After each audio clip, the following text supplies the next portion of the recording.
Hey there, Coastal Bend. Happy Friday to you. It's absolutely gorgeous outside right now, 79 degrees, a little bit of a southerly wind, but what really makes it feel great out there is that dew point right there. It's making it feel so nice outside, and it feels dry, and it's not humid and muggy, and those that dry air and clear skies are going to help our temperatures really drop as we go into the night. Pretty similar to last night, but we're not going to bottom out quite as far as we did this last evening, maybe 5 degrees warmer or so.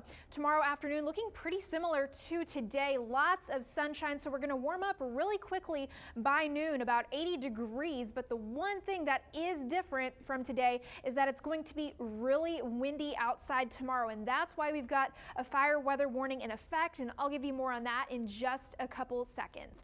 So tomorrow we've got lots of events going on in the Coastal Bend, from the Hooks opening tonight to Sandfest, Windfest. We've also got Earth Day, Bay Day going on at Heritage Park tomorrow. It's going to be absolutely gorgeous weather again, just on the windy side. Now, here's that fire weather we're talking about. And while we have these winds coming off from the Gulf of Mexico, that'll bring in lots of humidity, but it's not going to be able to overcome those winds. So if we get a fire started, even though the humidity is on the increase, that wind is just going to take the fire and run with it. So we've got very high fire weather throughout the weekend and even into next week. And that's combined with the drought that we have, exceptional drought way out in the brush country in LaSalle, McMullen County, even down in parts of Duval County. And that severe drought has been extended all the way out to the coastline and does now include Corpus Christi. So exactly why is it so windy, and that's what's making the fire weather more intense? Well,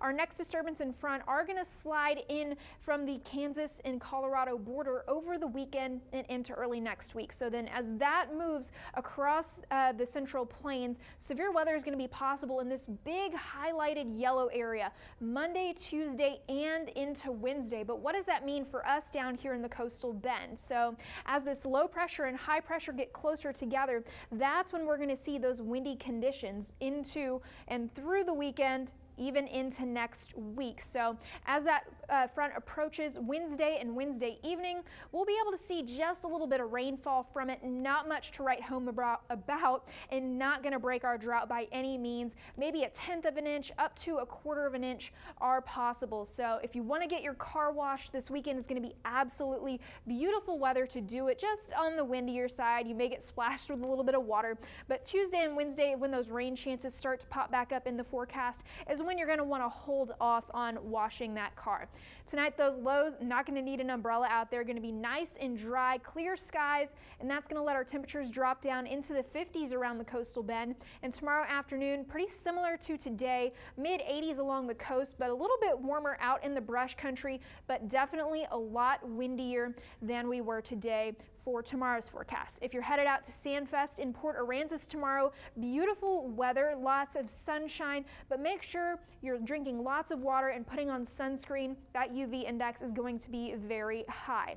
So that sunshine is here for Saturday and a little bit on Sunday, but once we get to Monday, those clouds really start to build in, and then it starts to get muggy and warm, and it almost feels like summer's back on Wednesday when we're topping out in the 90s again. Mike? All right, thank you, Kristen.